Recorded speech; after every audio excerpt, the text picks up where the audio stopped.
Enaknya tuh adalah ya intinya buat kepemilikannya lebih jelas gitu loh, bahwa dengan adanya GameFi ini, dengan adanya teknologi NFT dan Web3 dan blockchain segala macam, semua tuh bisa ke-track gitu. Dan juga teknologi blockchain juga membantu di game tuh biar nggak ada cheat, gameplaynya belum ada, nggak ada yang bisa dikasih lihat, tapi udah kayak apa namanya pengen jualan. Jadi kan ya itu yang saya rasa jadi masalah gitu loh.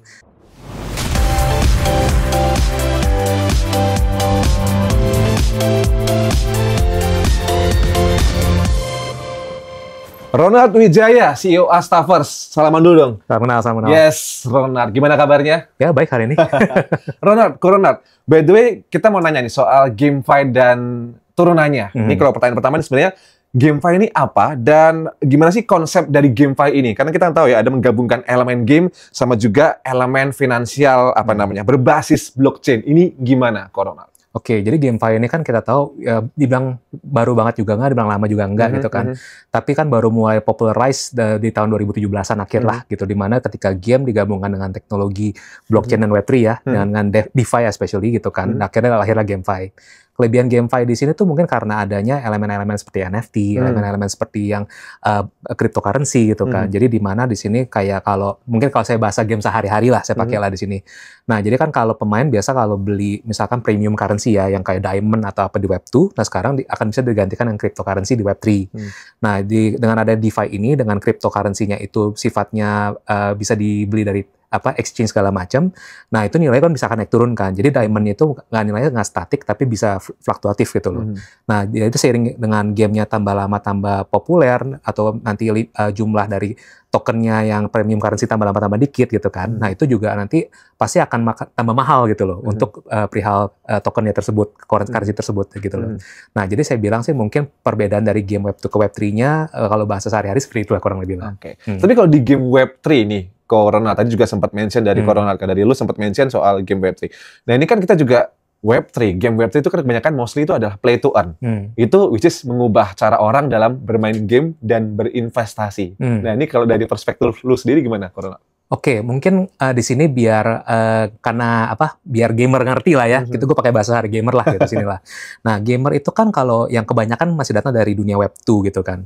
Nah, jadi kalau dunia Web3 ini sebenarnya tuh enaknya buat mereka adalah mereka nanti tuh bisa jual karakter mereka misalnya contoh. Jadi in my case kan kita bikin game MMORPG gitu kan. MMORPG itu sangat kental dengan kayak kalau misalkan pemain udah bosen bisa jual karakter gitu kan, jual akun karakter mereka gitu kan. Atau mereka ada benda yang sangat-sangat rare gitu kan, kayak satu kartu yang rare atau enggak modding yang rare apa gitu yang kalau kasih senjata mereka jadi imba, jadi hebat banget gitu kan. Nah, itu kan kalau zaman dulu Web tuh kan semua bener-bener mesti kayak tradisional banget ya, mesti kayak primitif banget, duduk sebelah-sebelahan gitu kan, komputernya oke lu kasih gue barang ya, jangan sampai jangan sampai lu lari ya gitu kan, bisa ketemu langsung face to face di warnet atau gimana gitu kan. Nah, tapi sekarang kalau dengan adanya NFT ini enaknya tuh kita tuh udah tinggal langsung, oke, ini gue ada kartu rare, gue langsung kasih NFT-nya, gue jual ke lu aja ya, dan itu semua diatur lewat ya teknologi blockchain tersebut gitu. Angkatan warnet nih dulu ya? Iya. Game pertama dulu apa, Ronald? Salah satunya Ragnarok Online yang OG sih, yang zaman dulu banget. Sama RF online itu nggak? RF Online tahu, tapi nggak main begitu dalam, tapi itu juga hebat banget, terkenal sih, emang sih. Oke. Tapi kalau di soal dalam hal gaming, ini fungsi dari Web3 sendiri apa sih kok? Dalam hal desentralisasi kah? Atau juga dalam hal kepemilikan aset digital kah? Kenapa ini fungsi Web3 di gaming ini apa nih? Nah, gini, sebenarnya sih nggak jauh berbeda dari yang ada sekarang. Tapi ada kelebihannya adalah kalau gue sebagai gamer punya kayak gimana ya, punya kepemilikan lebih lah gitu loh. Jadi gue bisa memiliki apa yang aset-aset yang gue punya. Karena kan kalau game Web2 itu kan ketika misalkan studio game-nya bangkrut atau apa, udah itu bendanya hilang kan, kita nggak tahu kemana gitu kan. Tapi kalau di sini bendanya masih ada gitu kan, nah itu bisa jual ke pemain lain, masih bisa keep going gitu kan. Just for all the good old time sake gitu kan. Gue mau koleksi aja gitu loh.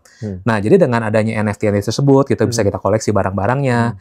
Dan enaknya tuh adalah ya intinya buat kepemilikannya lebih jelas gitu loh, bahwa dengan adanya GameFi ini, dengan adanya teknologi NFT dan Web3 dan blockchain segala macam, semua tuh bisa ke-track gitu. Dan juga teknologi blockchain juga membantu di game tuh biar nggak ada cheat segala macam. Karena kan semua akan diaudit dari itunya kan, back-end-nya gitu kan. Jadi nggak bisa sembarangan orang tuh mau nge-cheat dari front end tuh nggak bisa gitu loh. Ini kalau bicara soal GameFi juga, ini kan dari Cornell juga sebenarnya lagi fokus juga ke Astaverse Studio. Ini juga yang menjadi fokus dari Astaverse Studio kayak berarti. Betul. Nah, kita kan Astaverse Studio ini kan fokus di Web3 ya, Web3 MMORPG lah. Walaupun approach kita tetap Web 2.5 tetap. Jadi kita nggak mau mengasingkan pemain, karena pemain tuh masih banyak banget di Web 2 market sebenarnya. Nah, jadi biar mereka onboardingnya gampang ke Web 3, kita tuh pengen bikin mereka tuh sehingga mereka tidak merasa seakan-akan ini game Web 3 gitu loh. Tapi mereka tetap bisa lihat gamenya dulu. Dan kita di Astaverse-nya fokus untuk kayak gameplay dulu, number one gitu loh. Kedua baru elemen Web 3-nya. Karena sebenarnya kan itu kan teknologi yang buat membantu biar game lebih menarik, karena kan lu bisa atur kepemilikan segala macam gitu, NFT lalala itu semua gitu kan. Nah, dan currency-nya bisa lu beli juga, premium currency, karena kalau makin dikit nanti nilainya bisa naik. Nah, tapi terlepas itu semua, yang paling penting adalah kita tahu gameplay dulu lah nomor satu gitu loh. Pemain pokoknya mesti ngerti dulu game kayak gimana, mereka having fun dulu. Nah, baru dari sana kalau mereka udah having fun, pasti semuanya tuh akan ngikut. Nanti akan semuanya untuk kayak wah NFT-nya baru orang mau beli segala macam etc. gitu loh. Nah, dan kita juga di Astaverse fokus di Southeast Asia dulu for now gitu. Bicara soal fun, kemudian juga Southeast Asia. Ini juga ada kalau kita buka websitenya dari Astaverse ini juga ada mention soal New Jakarta Chain Quadrant. Ini konsepnya juga sama yang tadi Ronald sampaikan, kah ingin mencoba fun dan juga mendekatkan ke teman-teman di Indonesia, Jakarta khususnya, atau gimana kok dengan adanya New Jakarta Chain Quadrant ini? Oke, gini ceritanya. Jadi kenapa kita pakai New Jakarta? Karena gini, kita kan kalau pertama kita sempat mikir, oke, buat narik permain di Indonesia, di Jakarta especially, kita kasih lihat Jakarta apa adanya. Mungkin akan aneh ya, kan awkward gitu kan. Karakter keluar kena macet. Nggak seru. Nggak seru. Ada Monas juga di situ nggak? Nggak, maksudnya kalau game beneran, kalau settingnya yang di Indonesia beneran gitu loh. Maka kita pikir oke, biar menarik kita pakai setting di luar angkasa deh, di in the galaxy futuristik lah gitu kan. Jadi makanya New Jakarta. Kita ini bukan di bumi kita, di namanya di Chain Quadrant gitu. Ada satu kan kalau di Star Trek, jadi inspirasi dari Star Trek gitu sih. Kan ada Alpha Quadrant, Beta Quadrant, Charlie Quadrant, pokoknya makin jauh gitu lah, pakai delta segala macam gitu kan. Nah, jadi bersetting di Chain Quadrant gitu. Dalam Chain Quadrant ini ada kota-kota yang akan mewakili di Southeast Asia. New Jakarta salah satunya. Nanti ke depan tuh kita tergantung dari gamer kita dari mana base-nya. Kalau misalkan dari Vietnam banyak, nanti ada New Ho Chi Minh. Nanti ada New Kuala Lumpur, ya New Hanoi, New Bali. Pokoknya kita mau balik ke pemain, maunya di mana yang kita kasih lihat berikutnya. Bahkan di game pertama kita aja, kan walaupun New Jakarta itu, setting pertama kan kota hub-nya itu di Bro Ground. Kenapa Bro Ground? Karena ground kan tanah, bro kan itu abang, jadi tanah abang. Jadi ada kayak similarnya gitu ya, ada similar meaningnya juga ya. Iya, dan kan game kita kan tentang kita nangkep kriminal kan, kan tanah abang ada doji ya. Jadi setting kita. That's why kenapa ada ini ya, police department di ini ya, di Astaverse juga ya. Betul. Jadi kan tentang nangkep penjahat gitu game. Itu berarti memang nanti ketika memang konsepnya ini dari New Jakarta, kemudian sesuai dengan fokus dari Astaverse Studio adalah di mana di situ dikembangkan ya, di situ lo jadi New Hanoi misalnya, atau New apa. Pokoknya Southeast Asia dulu deh, karena biar market gamer Southeast Asia-nya bisa kita grab dulu, dan mereka ada something yang bisa relate. Tadi dibilang tadi kan, nanti kita akan taruh kayak ada Monas, kita ambil elemen dari Nusantara juga, gitu kan, yang patung Garuda gede gitu kan. Terus kita juga ambil yang kayak Tugu Selamat Datang, tapi biar sedikit lucu, kita bikin setengah orang, setengah alien gitu kan. Jadi, dan kita ada yang tukang bakso juga, tapi pakai gerobaknya hovering terbang gitu. Jadi biar pemain kayak ngeliat kayak, ini kok kayak kota gue gitu loh. Itu orang Indonesia, dan bisa kayak relate gitu loh. Dan nanti ketika kita udah buka yang kota-kota baru, misalkan New Kuala Lumpur misalkan gitu kan, atau mereka lihat kayak ada Petronas Tower atau apa, ke New Singapura ada yang patung merlion gitu kan, tapi yang versi kita lah ya, versi game lah ya gitu kan. Jadi pemain tuh bisa ngerasa, oh ini emang wakili gue banget. Karena kan kalau Cyberpunk, game-game Jepang atau game-game Barat, ya temanya pasti kan kalau nggak ya gitu-gitu settingnya di Eropa gitu-gitu ya. Tapi kan kalau kita kan Southeast Asia tuh masih jarang banget diangkat. Kita rasa ini kalau ini bisa kita gabung dengan tema Cyberpunk akan menarik gitu. Tapi kenapa Astaverse Studio mengangkatnya, memilihnya dengan tema Cyberpunk kan, dan juga ada perburuan soal luar angkasa. Kenapa memilih Cyberpunk kok? Sebenarnya kalau gamer yang hardcore mungkin ngerti Cyberpunk dan futuristic sci-fi itu beda sebenarnya. Tapi emang kita ada twist-twist dikit gitu biar fun aja gitu kan. Jadi kenapa Cyberpunk? Cyberpunk itu kan lagi cukup naik daun ya, tema Cyberpunk ini gitu kan.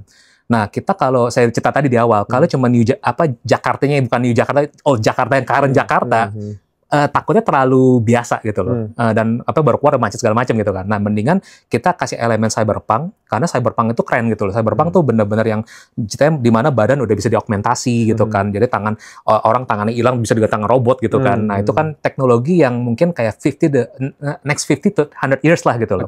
Dan mungkin akan datang. Nah, tapi belum yet ke terbang ke luar angkasa segala macam. Tapi dari situ lah elemen sci-fi-nya kita kasih sedikit gitu loh. Jadi berburu alien gitu kan. Karena kalau musuhnya semua manusia kan ya mungkin biasa ya gitu kan. Tapi dengan ada musuh alien ini kita emang ada approach of komedinya juga lah. Tongue-in-cheek-nya juga dapat gitu loh. Jadi ada musuhnya yang bego-bego gitu kan. Jadi musuh kita itu satu yang pertama namanya juga itu Preman sebenarnya. Oh, preman. Oke. Preman. Jadi kita bikin kayak ada kayak gorila gitu, karena kan sebelah manusia, Preman. Gitu ceritanya sih. Jadi banyak kiasan di situ ya. Iya, ada Preman. Salah satu dungeon kita Nectari Technopark gitu kan. Apa tuh artinya? Taman Sari. Oh, Taman Sari. Wow. Ya. Oke. Mungkin di daerah Priok mau diganti Priok atau apa kan bisa. Good idea nanti bisa ya. Priok nanti ya. Untuk Priok. Oke. Tapi kalau dari kacamata gamers nih, yang tadi lu sampaikan soal Astaverse Studio dan kemudian Cyberpunk, apakah ini bisa menjadi penghasilan tambahan atau bahkan mungkin penghasilan utama atau main job gitu dari si gamers ini untuk mencoba untuk terjun ke Astaverse ataupun GameFi dan sebagainya, Ronald? Bisa mungkin suatu hari nanti ya, karena udah terbukti di Filipina kan pernah kan dengan yang aksi Infinity itu orang bisa beli rumah gitu kan, dari program scholarship mereka gitu. Jadi tapi aksi Infinity itu kan setiap binatang aksi kan mahal tuh, berasal dari ratus sampai ribu dolar gitu kan. Nah itu mereka yang akhirnya pakai program scholarship di mana orang-orang yang player yang main itu nyewa aksinya atau dikasih pinjam aksinya sama orang-orang yang punya aksi sedemikian banyak buat cari nafkah bagi hasil gitu loh. Dulu pernah di Filipina tuh sampai mereka bisa beli rumah. Nah, cuman kan itu balik lagi ke itunya kan kondisi tokenomics dan kondisi ekonomi makroekonomi dalam gamenya. Kalau dalam gamenya itu banyak uang yang beredar, ya pasti bisa orang tuh pasti gamer biasa bisa dapat hasilnya gitu loh.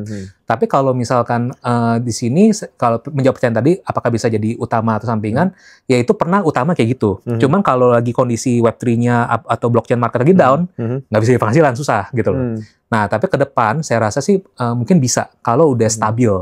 Kalau nanti Web3-nya udah nggak se-volatile sekarang, kondisi blockchain udah cukup, kondisi DeFi-nya udah cukup stabil semua, currency-currency yang ada semua aman, saya rasa sih bisa banget. Tapi dengan kondisi sekarang sih saya rasa masih sulit. Tapi kalau untuk kesampingan bisa banget. Bisa bilang buat gitu. sampingan ya? Buat sampingan bisa banget. Kalau GameFi sendiri, kalau GameFi, game Web3, token, airdrop, dan sebagainya ya, itu kan pasti butuh yang namanya peran komunitas nih. Kalau lo tahu juga, tadi juga lo sampaikan juga kan. Kita tergantung bagaimana dari keadaan makroekonomi atau tokenomik dari GameFi tersebut. Right. Pertanyaannya adalah, ini kalau soal GameFi hari ini misalnya, itu gimana caranya supaya bisa merangkul komunitas atau gamers untuk bisa langsung gabung ke Web3 atau gabung ke GameFi ini? Gimana caranya? Nah gini, MMORPG itu kan secara psikologi ya, ini kan karena gue datang dari sudut pandang game developer ya, biasa tuh mesti rame dulu, baru orang-orang tuh yang punya duit, yang well-nya itu akan ikutan main gitu kan. Karena mereka tuh punya tendensi untuk karena mereka tidak punya waktu, tapi punya uang, mereka kan akan beli benda-benda yang keren-keren buat tunjukkan ke orang-orang yang pemain biasa, kayak lihat nih gue keren gitu kan. Nah, jadi kalau kita ngomong komunitas tuh, komunitas well akan datang dengan adanya yang orang-orang biasa ikutan main. Kalau orang-orang biasa, ya kita juga pengennya tuh mereka having fun dulu. Mereka simply juga just enjoying the gameplay dulu aja segala macam, dan mereka kayak muter-muter dalam game dulu, udah having fun, udah bisa spend time, bisa waste time juga at the same time gitu kan.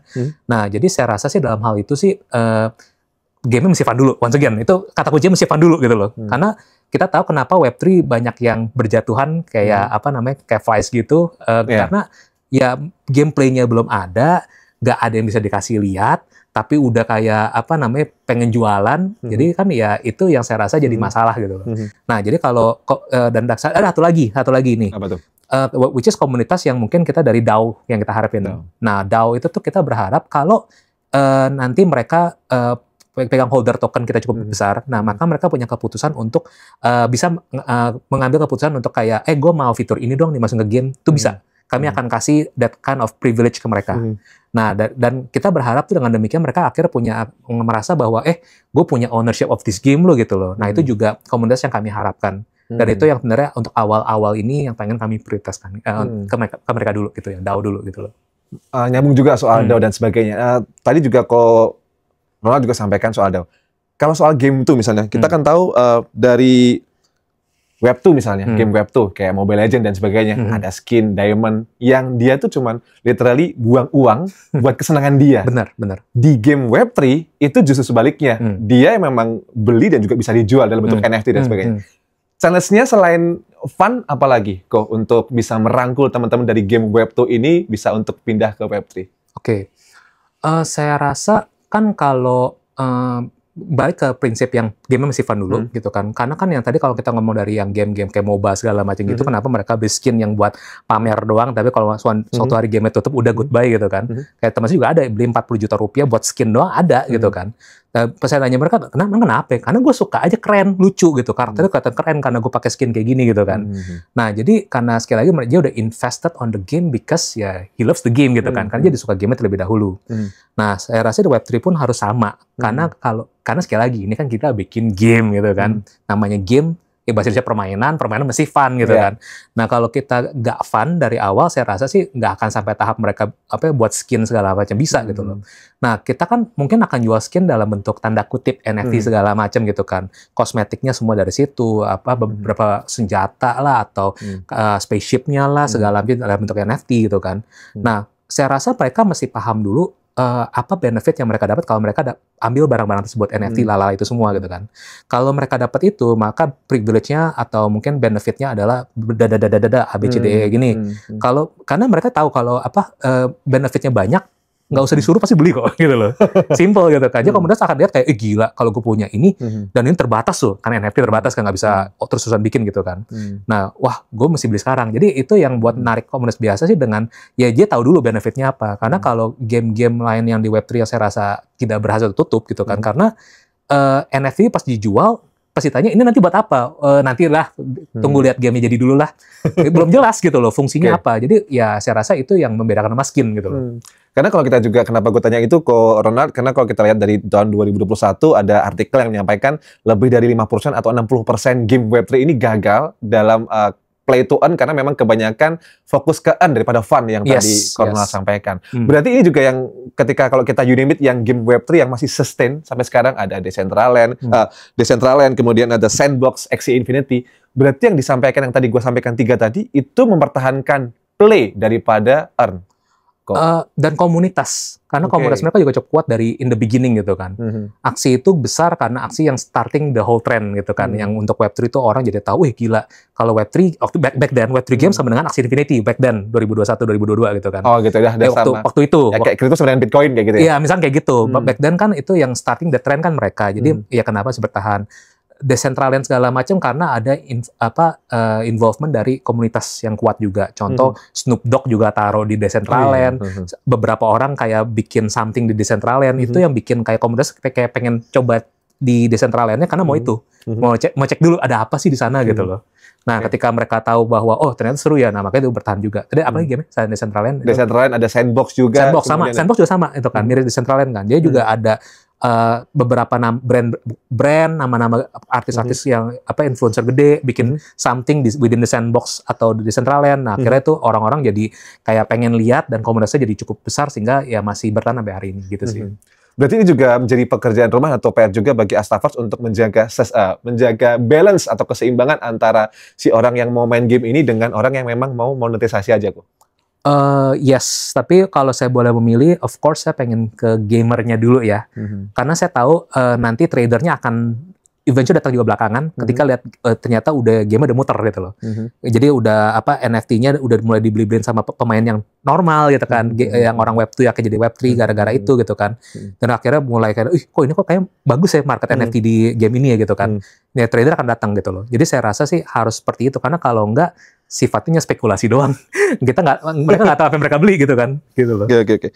Kalau dari Konrad sendiri melihat dari Southeast Asia, kita nggak usah terlalu luas loh, Asia atau dunia lah. Selain Indonesia, Southeast Asia, potensi game Web3 ini atau GameFi ini ke depan seperti apa? Apakah memang short term hanya short term aja atau ada blueprint-nya ke depan? Oke. Kalau mungkin bocoran yang saya bisa share, mungkin saya nggak sebut nama-namanya lah ya di sini. Saya nggak bisa disclose nama-namanya. Tapi kalau bocoran yang saya tahu di sini adalah dari semua, kan kami udah banyak ketemu pihak-pihak yang berbeda-beda ya gitu ya. Dan untungnya dari semua itu saya banyak bisa tarik benang merah bahwa mereka mengakui bahwa GameFi itu masih salah satu narasi yang cukup kuat gitu loh. Walaupun saat ini narasi lagi di AI semua segala macam ya. Saat ini kan nowadays kan lagi AI semua kan. Tapi mereka tahu bahwa yang salah satu yang paling gampang buat narik banyak orang dalam waktu singkat itu game still gitu loh. Jadi karena sekali lagi gamer itu salah satu bisa dibilang satu komunitas paling pinter gitu kan. Mereka itu kalau udah willing to invest on something that they love, they will do crazy lah gitu loh. They go crazy with it gitu loh. Nah, jadi saya tahu bahwa di sini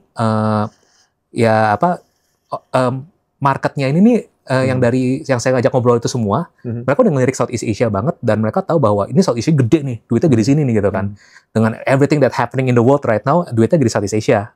Itu data itu udah jelas gitu loh. Bukan di Asia Timur, di Asia Tengah atau di Euro atau di Southeast Asia. Oh, Southeast Asia. Iya, jadi dari apa yang kami dengar semua, jadi kenapa Web3 itu semua chain-chain yang ada tuh naksir banget sama Indo ya karena Indo dan Southeast Asia karena karena mereka tahu bahwa kalau ini market yang lagi banyak duitnya bisa di Web3 kan bisa di blockchain kan udah gitu itu udah ladang emasnya di sana gitu loh kurang begitu sih. Oke, terakhir mungkin ke Ronald dari Chain Quadrant dari Astaverse Studio, Astaverse Game ini kira-kira mau launching kapan nih kalau misalnya mungkin juga pengen teman-teman di pemirsa juga pengen tahu kapan launchingnya dan juga kalau mau kepo bisa ditemukan di mana, Ronald? Nah kalau mau start demo kepo dulu ya. Kalau mau kepo bisa ikut di kita punya Discord Chain Quadrant. Nanti join aja di situ. Buat semua informasi IG kita segala macam bisa dari sana dulu. Nah tapi kalau untuk launching kita pengennya tahun depan. Nah, tahun depannya kapan kita akan melihat dari market punya situasi dulu. Karena as we know right now kita lagi bulan September ya September ini lagi marketnya volatile naik turun banget. Dan dari banyak advisor dan semua yang pihak yang kita ajak ngobrol sih bilang juga jangan maksa rilis kalau marketnya lagi down, nggak ada marketnya juga gitu kan. Nah, jadi mendingan lu rilis pas marketnya udah siap, lagi nge-hype lagi naik lagi semuanya. Nah, di saat itulah lo rilis gitu loh. Jadi pengennya sih ya kalau awal-awal sih kita pas lagi ambisnya lagi gede-gede banget pengennya Q1 Q2 2025 gitu loh. Awal mula. Berarti Juni maksimal? First semester of 2025 lah awal mula. Cuman right now ngelihat situasi kayak gini ya kita mungkin akan wait and see lah gitu loh. Karena yang penting yang kita for time being meanwhile ya udah kita bikin gamenya lebih polish lagi, rapi-rapiin lagi, sehingga nanti mungkin mau tambahin fitur-fitur baru juga gitu kan. Lagi dipertimbangkan fitur-fitur barunya apa aja, dan nanti ketika udah kita rasa oke nih, udah timingnya udah tepat, dan kebetulan fitur-fitur barunya udah pas juga, udah diimplementasi dengan baik, bam, tembak gitu loh. Oke, berarti kemungkinan kuartal pertama tahun depan? Ya, ya kalau nggak Q2, Q3, 4 lah kita lihat aja. Baik. Ronald, by the way mungkin ini ada pertanyaan terakhir mungkin aku terlewatkan atau mungkin ada dari rangkuman atau summary yang kita bicarakan hari ini kira-kira apa kok? Mungkin ada juga sekalian closing statement dari Ronald. Oke. Ya saya mau bilang sih ya please do give a chance untuk market Web3 gaming lah ya, GameFi especially, karena dari banyak yang kami ketemu tuh kami paham banget dan sadar bahwa emang Web3 game tuh masih dipandang sebelah mata banget dan masih banyak yang kayak gitu kan, kayak kecurigaan mata yang sangat-sangat menghakimi gitu kan, bikin apa lu Web3 gitu kan. Sering banget hadapin yang kayak gitu kan. Nah cuman nevertheless saya bilang di sini sih kita pokoknya tuh tergantung dari inisiasi dan inisiatif game developernya, game studio sendiri gitu. Saya yakin banyak bahkan teman-teman Web3 developer di Indonesia tuh banyak banget yang punya good intention untuk emang membesarkan market game Indonesia dengan Web3 gitu kan. Banyak gitu loh. Jadi ya mungkin dengan segala yang ada di luar sana, yang mungkin skemi, rakpul segala macam, ya ya we have to do our own research aja lah, lihat ini game ini sebenarnya itu nggak sih legit nggak sih gitu kan. Kalau emang dari awal kelihatan nggak legit ya udah everyone punya itulah ada sonar radarnya sendiri lah gitu loh. Jadi saya pengen menyampaikan sekali lagi sih bahwa game Web3 itu kadang bukan salah di teknologinya, bukan salah blockchainnya, bukan salah Web3-nya, kadang emang banyak bad actors-nya aja, tapi ingat dari sekian banyak bad actors yang ada di GameFi atau di dunia Web3 itu, masih ada segelintir yang pengen do as the good guy gitu, pengen acting as a good guy. Ya we hope di sini Astaverse jadi salah satunya lah. Hopefully kayak gitu. Thank you sekali lagi Coronat. Sukses buat Astaverse. Pokoknya sukses selalu dan kita tunggu kapan launchingnya ya. Iya, pasti. Boleh Ya, Tino. Thank you Coronat. See you. Thank you. See you semuanya. Salam aset masa depan. Thank you.